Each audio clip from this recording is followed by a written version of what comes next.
What a big week.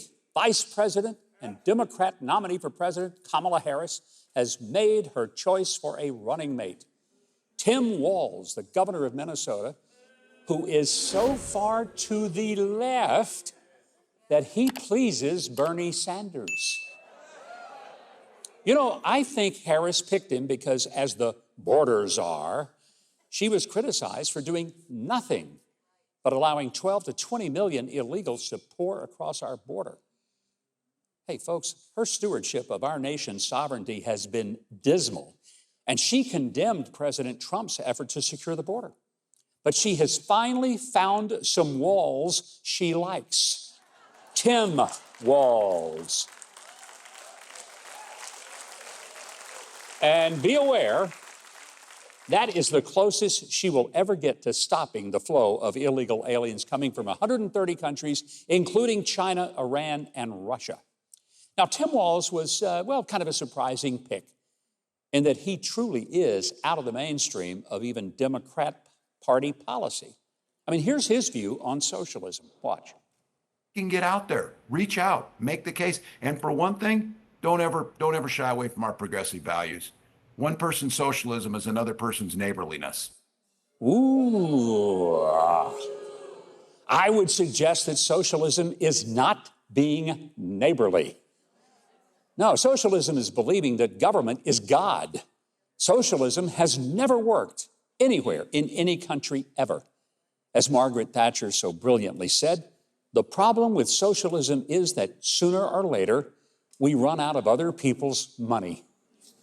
Very true. Yeah, you see, socialism is when the government controls the production of all things, and then the government divvies out the paychecks and everyone gets the same stuff. How is that for an incentive to work harder and do more? It is the road to ruin, and it's the collapse of the economy. Now look, if you give your money away, that is neighborly. But if you take someone else's money and give it away, that's not charity, that's theft. Walz actually signed a bill in Minnesota that made abortion legal up to the moment of birth. Absolutely no restrictions. He called it reproductive health. Actually, abortion ends reproduction, and there is nothing healthy about it. He signed a bill that not only allowed minor boys and girls the right to be surgically mutilated or chemically castrated to change their God-assigned gender, but he's so pro-transgender that the bill will provide for the arrest or the taking of children from a parent if that parent would object to his or her child being transgendered. That's strange. Or as he would say, that's weird. And he urges children from other states to come to Minnesota for the mutilation and declares his state as a sanctuary state for transgender surgery. Folks, that's not just bad policy. That's sick. But give him this, he's a pretty good fiddle player. Because while the cities of Minneapolis and St. Paul burned in the summer of 2020 following the Black Lives Matter riots, he fiddled and his cities burned. I think the Republicans ought to have a big event. I really do. And give him an award for Bluegrass Musician of the Year for his fiddle playing while Minneapolis burned. I think it could be a great event.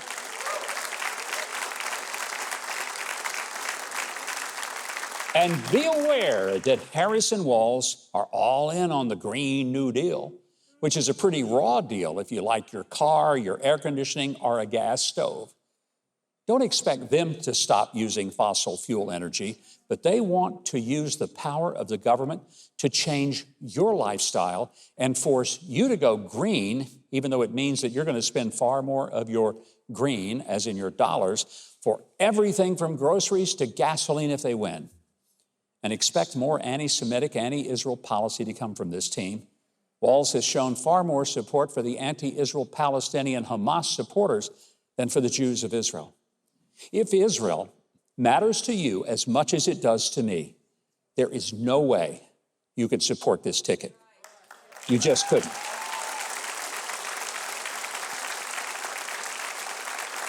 Let me put it to you this way.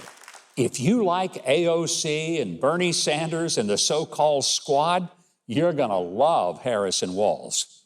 And if you'd like to see all of America look like California or Minnesota, Harris and Walz are the ones you should vote for, but not me, because the only walls I want to see are some at the southern border, and the only candidate who will build those is Donald Trump.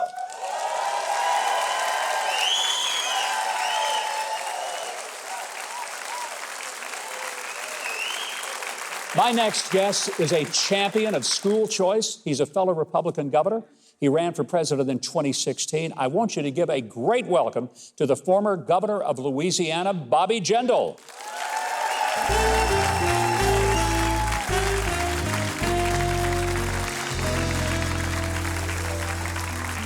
Thank you all very much. Thank you. Well, it is great having you here, and I want to begin by asking you, Tim Walz is a governor. That's about the only thing I think you and I may have in common with him. I loved your opening monologue. I love that line. She finally finds a wall that she likes. You know, maybe she could have found somebody more liberal, more radical if she looked harder in America, but it would have been hard. This was a completely unforced error. Yeah. Let's be honest. The best choice for her would have been Governor Shapiro. It's a must-win state. He's popular in Pennsylvania. And there's only one reason she didn't pick him. Nobody wants to say this. It's politically incorrect. You hinted at it up there, and you're exactly right. The reason that she did not pick Governor Shapiro is because there's an anti-Semitism in the base of the Democratic Party. Yeah. Now, think about that. Here's where we are in 2024. The Democratic Party refuses to put a Jewish person on their ticket, even if he could help them win, because they're trying to appease the radical base. You saw those protesters when Netanyahu came to speak to Congress. Yeah. They're not just anti-Israel, they're anti-American. They're burning the American flag. You just said the quiet thing out loud. Governor, they really are people that don't like this country. It's not that they just don't like Israel. They don't like us either. And they live here, and they get benefits here. And it's kind of the reality that people who don't like Israel, typically, they don't like America either. Well, look, they've been trying to install their radical values in our public classrooms. You talked about this as well. You talk about the trans agenda. You talk about abortion up to and even sometimes after birth, these radical liberal policies. I was so proud. My state, they passed a law just recently putting the 10 Commandments in our classrooms. Absolutely. Yep. I'm really proud because we're seeing some things at the state level where governors are taking strong stands on moral and economic issues and education issues. Governor, I know that one of the things you have been a champion for a long time is for school choice, to let parents make decisions about their children's education rather than the government saying, here's the school you go to, hope it works, but if it doesn't, too bad.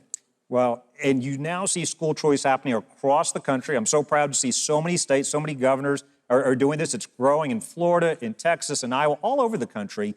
I think the Wuhan virus really infected the NEA because so many parents woke up when their kids were sent home. So many parents saw the radical nonsense being taught in so many of our public schools. Now, look, if you happen to live in an area with a great public school, God bless you. Yeah. But for those parents that want to homeschool, or for those parents trapped in a neighborhood with failing public schools, they should have more choices. And this is a fundamental difference between our side and their side. When we were fighting for school choice, a teacher union leader in Louisiana, in my home state, said this. They actually had the boldness to say, poor parents don't have a clue when it comes to making educational choices for their children. Oh. Now think about that. This is really their worldview. Their worldview is that parents don't know what's best for their children. So government has to decide. Government decides where they're educated. Government decides what their gender is. Government decides what they eat, what they don't eat, what they believe. Before you know it, government's going to be deciding how they worship, how they pray, how they believe. Mike, you and I both know that's not how America was founded. Yeah. And you've heard me say this before, but America was founded on religious liberty. I like to say we didn't create religious liberty. Yeah. That's exactly right. It was a God-given gift to us, and our founders recognized that. Religious liberty created the United States. It's the reason we're here. And look, we've got J.D. Vance is being ridiculed for having mainstream Christian beliefs. He had the audacity to say that our rights come from God, not government. They ridiculed him. He had the audacity to say that he believes in the devil. All of a sudden, the left, the media are ridiculing him. What they don't realize is he's not the ridiculous one. They're the ones that are out of touch with mainstream America. 100% accurate on that. You know, it's almost like they make fun of him because he takes his family to church every week. And he joyfully raises his family, his children, in a Christian environment with those convictions. And somehow he's supposed to be the one that is off the mainstream. Look, his story is as inspiring as yours. Self-made guy, not born into a wealthy family, first in his family to go as far as he did, joined the Marine Corps, served his country honorably in uniform, came back, got a great education, did it based on merit. By the way, not based on identity politics. Nobody admitted him because he was the right race or the right gender. They admitted him because of merit, worked extremely hard, is given his life now to public service, is a devoted family man. If he were a Democrat, we'd be reading front page stories about what a great rags to riches. And by the way, when early in his career, when they thought he was liberal, they couldn't get enough of him. Yeah. But then when he said he believed in God, when he said he actually believed in traditional values, all of a sudden, he's the weird one. By the way, if that's what it means to be weird in America, count me as weird. Me too. I'm happy to be Me too. Me too. Governor, stay with us. We're going to have more conversation with Governor Bobby Jindal on the other side of this break. But right now, Keith Bilbrey is going to tell you about the rest of the show to come, just to whet your appetite a little bit. Keith? Well, the stars from the new movie Reagan join us tonight, and singer Levi Hammond performs his song, Make It Love. All that and more on Huckabee.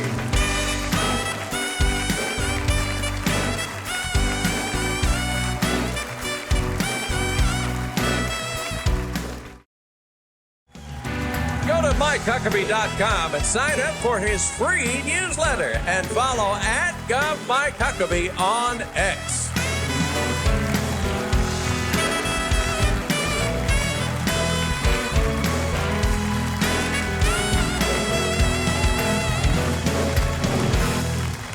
And welcome back. We are visiting with former Louisiana Governor Bobby Jindal. Before the break, we were talking about education choice, and why that's important. But a lot of things have happened because people in states have elected conservative and Republican legislatures. Because when you and I were in office, we could never have gotten some of those things done because we were dealing with legislators that were pretty much dominated by the teachers union. No, I think that's right. I think a couple of things have happened. One, I think the Democratic Party has become so radical. You know, in my state, we, for the first time ever, got a Republican majority during my second term. We had never had that in either the House or the Senate. And I'd love to take credit for it, but the person that deserves the most credit is President Obama. He just made it so hard to be a Democrat in the South. I mean, look, remember his line about us, people clinging to our guns and religion? Yes. You remember his war on American energy? You remember, Bloomberg telling us we couldn't drink a big gulp? Well, your average Louisianian looked at that and said, I don't want government controlling my life. Yeah. I don't want government telling me that I can't hunt. And, you made a great point about the Green New Deal. Let's be clear what this is really about. This is really about the liberal elites controlling our lives, while hypocritically they live theirs. They fly their private jets, they have their mansions, but by the way, they want to tell us you can't eat meat anymore. Yeah. You can't drive your car anymore. You can't have your air conditioning anymore. You can't have too many kids anymore. You can't have a big house anymore.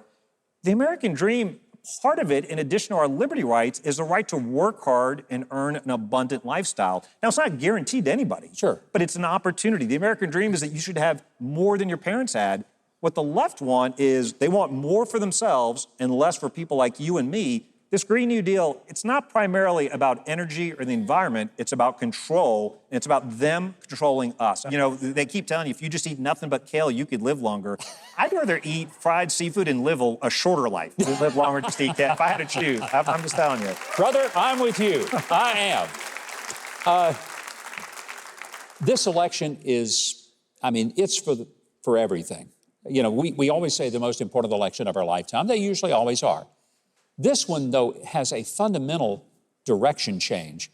If we have 4 more years of what has been Bidenomics, if we have 4 more years of an international policy that basically surrenders to our enemies and appeases them and betrays our friends, and then uses our own internal agencies, the DOJ, the FBI, to punish people of a conservative view, Governor, I think we lose the country. I think that's why it's so important.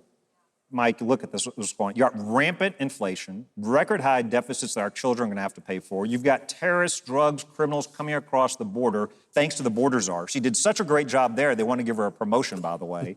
We've got not only that, but you look at the international disasters because we've had a weak, incompetent president, and our adversaries don't fear him, don't respect him, they don't fear America, which is why you've got turmoil in the Middle East, that's why you've got Russia on the march, it's why you've got our enemies like China and Iran working together. So you're exactly right. Here's the great thing about President Trump. You know, I admire him. I voted for him before. I'm going to vote for him again. I endorsed him early. What I admire so much about him is you know exactly where he stands. Yeah. You know, Kamala Harris will not give an interview. Yeah. The press is already on her side. She just said she might find time to do one sit-down interview during the month of August. They're trying to repeat the Biden strategy of 4 years. You remember he hid in his basement. Yeah. He was scared of Trump and COVID and voters, so he decided to hide in his basement in Delaware. They're trying to hide her because they know that her radical policies or in her incompetence. The combination, it's a dangerous combination. Incompetence with radical policies. They don't want the voters to see that. So I agree with you. This is an incredibly important election. I think that my question to the American voters is, if you want to get crime under control, you look at what's happening in our cities. You want to secure the border. If you want to get inflation under control, if you want our enemies to respect and fear us again, the choice is pretty clear. You have to vote for President Trump. We cannot afford 4 more years. I think you're right. I want to say this. Governor General, your predecessor, Mike Foster in Louisiana, told all of the rest of the governors something about you before you were elected that proved to be true, and everyone now gets to see it firsthand. He said you were the smartest guy he ever knew, and we all hated you because you were all so much smarter than the rest of us. That was very evident, but we are so grateful to have you here.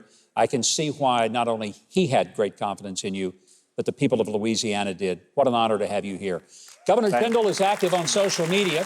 You can keep up with him by visiting Huckabee.tv, clicking on his guest page.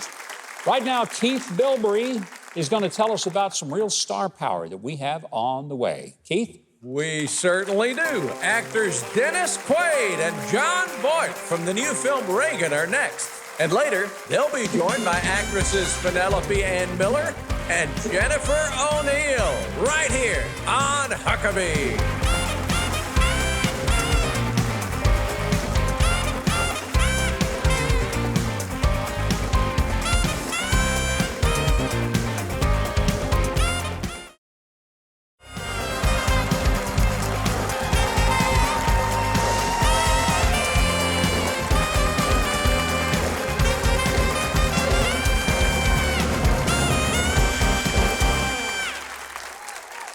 Want to say what a thrill it is to have the kind of music we have on this show, and it's all because we have a great music director and band, Trey Corley and the Music City Connection.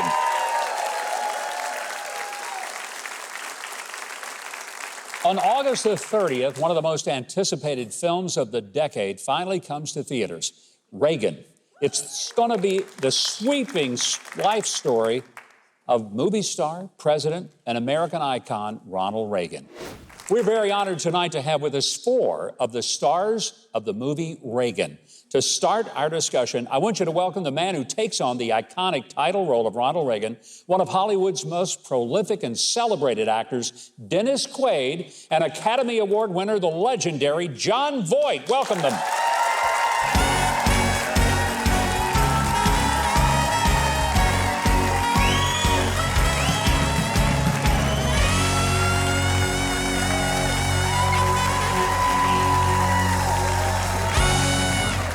Good to see you, Jon.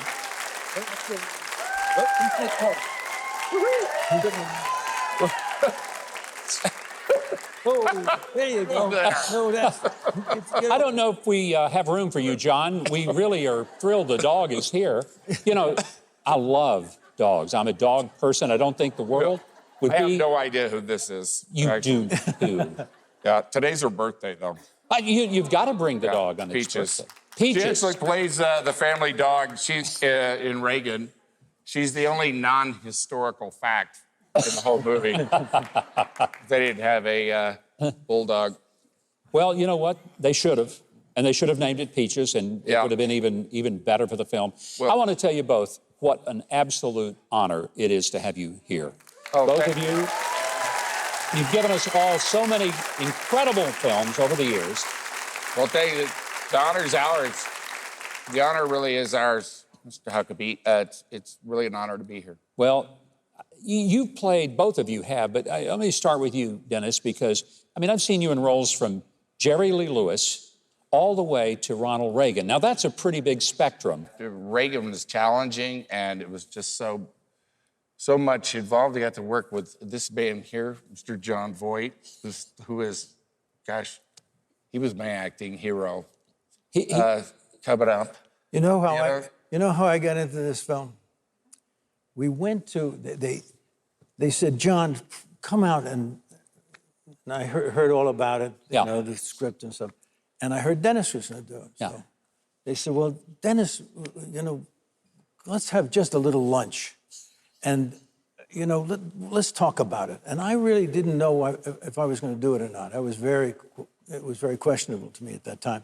And I went to the lunch and saw Dennis. And Dennis, you know, he's a peer.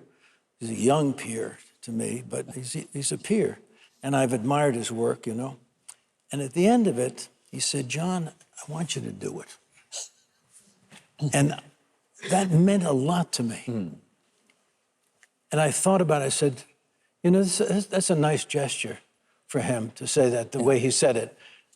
I should do this film. And that's why I did it. I did it because of your request, actually, at that time. It's such a pivotal role he's got. It's a really interesting point of view, the way the story is told through the eyes of a KGB agent, who the KGB actually did keep files on Reagan going so far back into Hollywood and in his time as the president of the Screen Actors Guild. And a very interesting way to tell this story, and of the man who, along with Lech Walesa and the Pope, won the Cold War. Yeah.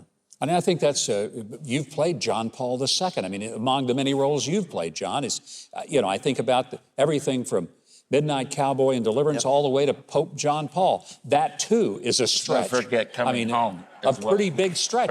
But you play the character through which the story is told, the KGB agent, the composite.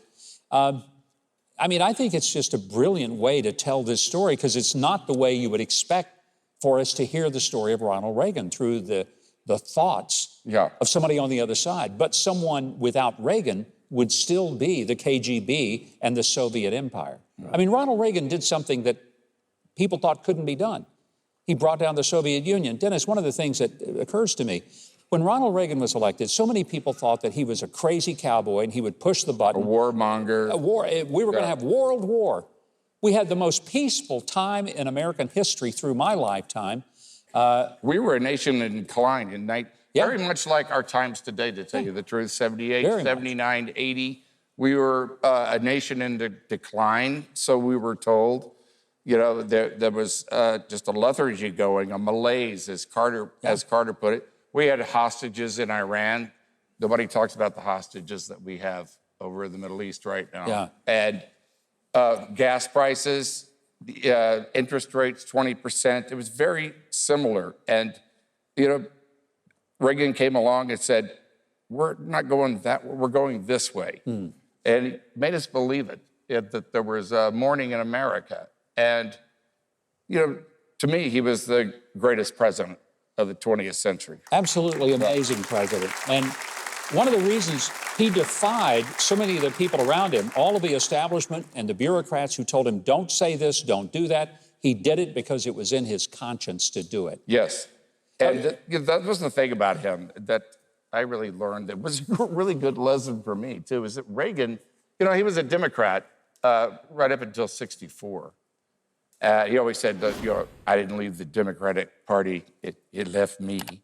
But he, as far as governing, and the way he lived his life, he governed by principles.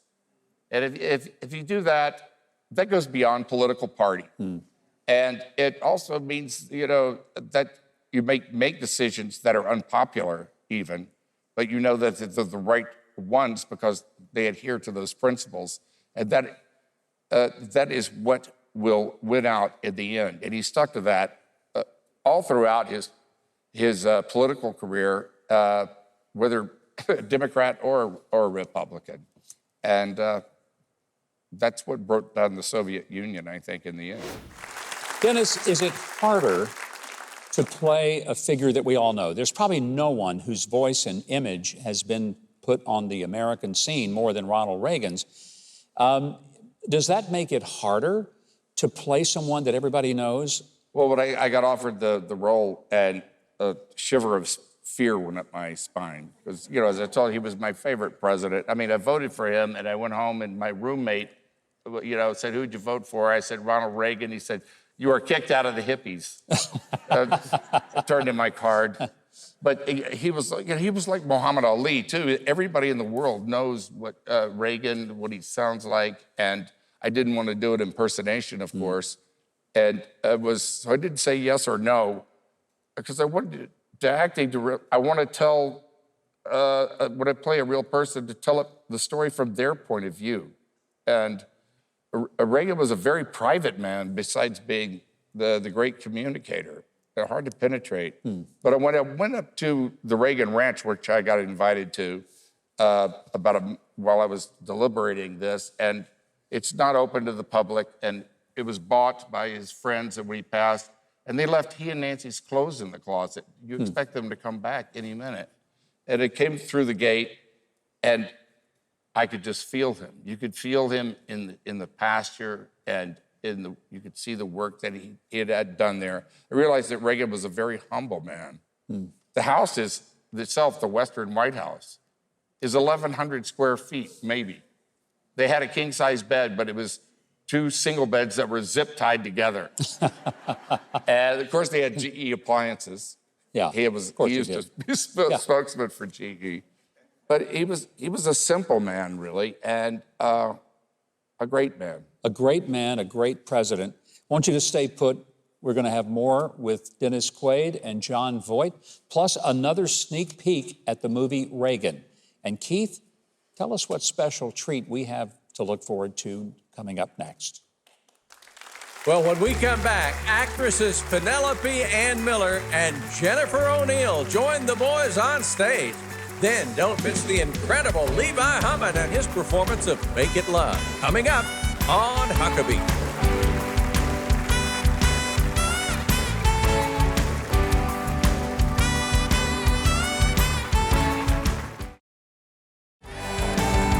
Go to Huckabee.tv and get your very own made in the USA Huckabee mugs, t-shirts, and more.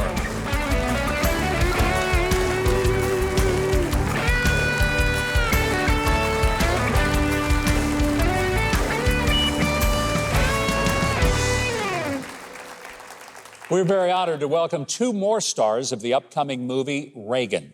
Internationally acclaimed model, actress, and author Jennifer O'Neill plays Reagan's mother, Nell, and the award-winning star of many great films, from Awakenings to The Artist, Penelope Ann Miller plays First Lady Nancy Reagan. Please give a warm welcome to Jennifer O'Neill and Penelope Ann Miller.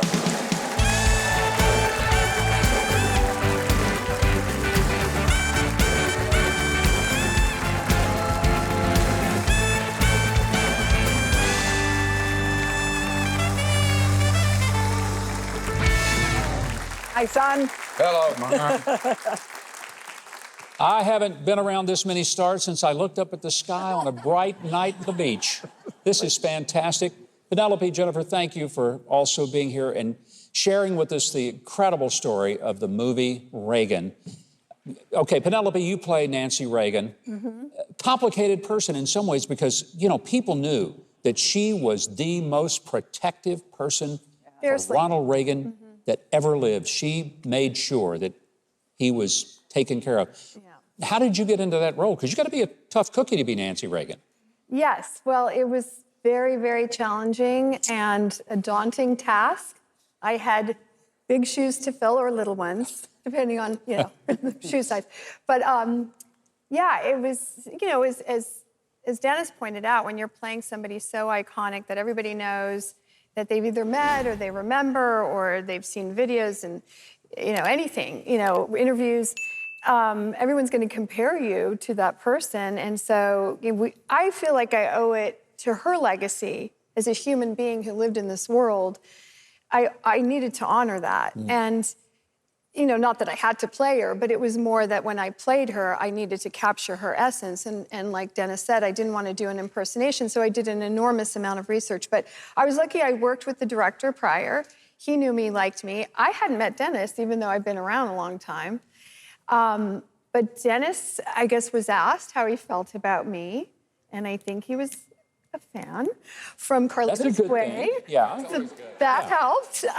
And then She just was Nancy.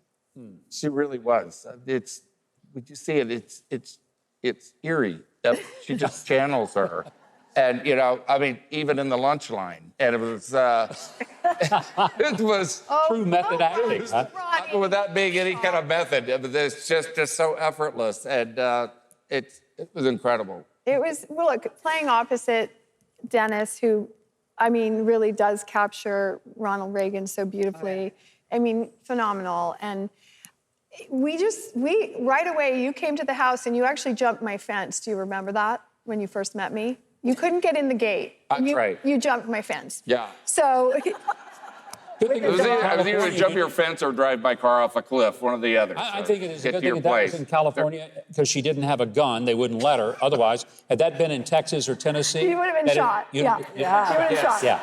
So we met and we hit it off really well because chemistry obviously is very important for Ronnie and Nancy because they were pretty much almost inseparable. Yeah. And she even says when he's assassinated, I should have been there. I always walk on your left side. I don't know. I want to cry because it's such a beautiful scene that we have after he wakes up from. Their love story is just it's very core to the movie, and it's such a beautiful love story and so authentic. He wrote her love notes almost every day. And isn't that an important thing for America to see? Yeah. That there's a couple that embody a wonderful marriage and they love each other and they set an example. I think it's one of the great stories of the Reagan legacy. They truly had a partnership that was beyond anything I've ever known. And she did. She had his back, and she was fiercely protective, and she loved him. Like, they were in love. And you don't see that a lot. I mean, so that, that partnership, I mean, even Ron Jr. said it at the memorial, my dad would not have been president if it wasn't for Nancy. But it was because she believed in him, because she was the woman behind the man in a good way. And sometimes that's not perceived as good. It's perceived as manipulative or conniving, or a man stands behind a man and, he's a strategist. But a woman stands behind a man. But it was a very important part of the story. I think it's She was accused of that. Nancy was all about being, almost the puppet master sometimes. Yeah. But that's not a fair assessment. There would not have been a President Ronald Reagan without Nancy. Yeah. And it was because of the strength of them as a couple, as a marriage with God in their relationship as well, that really carried the day for them. That was what they drew off of. They were constant companions. She believed in his greatness. Yeah. She really believed in him. And so she helped him believe in himself. It was her belief in him and her saying, you can do great things, that gave him the confidence to do what he did. And I think that's beautiful and it's noble. And Jennifer, I want to talk about the fact that you play Nell, the mother. Yes. An important part of this film is weaving in that so much of the values that he ended up embodying for America, those came from his mother. They came from his childhood. I was the first lady in his life. I was. You set a good example. Thank you. Yes, absolutely. She was an amazing lady. And in looking at her life and her influence on Ronnie, she would call him, being virtually a single mom because the father had a lot of drinking issues and so forth. She was she was such a strong believer. She was a disciple, she called herself, of Jesus Christ. She was in a lot of plays, so she put the acting bug, I think, in his basket there. And they were very close. And she really instilled a lot of his character and his morals and his ethics that you saw throughout his entire life. So and then you came along, Nancy came along, and that was a beautiful entree. So he had two very strong women in his life. I think it's important, though, that the whole story of Ronald Reagan is being told. If it had only been his presidency, it would have been a great movie, but it really wouldn't have explained who he is. And I think the brilliance of the film is that we see him, the values he grew up with, the woman who protected him and stood by him no matter what. You know, one of the things about Reagan is going along and really kind of delving into him and kind of, you know, what would it be like for me if I was in his shoes, you know, is that I don't think he ever got to that point at being an actor that he wanted where he wanted to go. Yeah. You know, that role was kind of taken by John Wayne, and I think the studios, they kind of, Jack Warner kind of kept him in doing B movies. And then he was married to Jane Wyman for a time, who won an Academy Award as his career was kind of sliding down. It's a little bit of a Star is Born thing going on there. Yeah. And that kind of led him to be the vice president and then the president of the Screen Actors Guild at the time. That's a job that no actor aspires to, by the way. But it God was, bless 'em. you know, it's funny how you know, God's purpose comes into one's life. You ask God, you know, for something, you better be careful. He might give it to you, only in a way that you said, no, not that way. That was really God's purpose of getting him into politics, and that was his entry. Well, it's a remarkable film. The movie opens nationwide on the weekend of August the 30th. If you go to Huckabee.tv, you will find a link to a lot more information and the clips. And if you want to get advance tickets, and you do, because I think they're going to sell out, or if you want to get group tickets, take your church group, take a school group, get a group together and find out the theater near you. If you go to Huckabee.tv, we will link you to how to do just that. If you enjoyed this video, I hope you'll consider clicking the subscribe button below and the notification bell next to it so you don't miss any of our future videos when they go up online.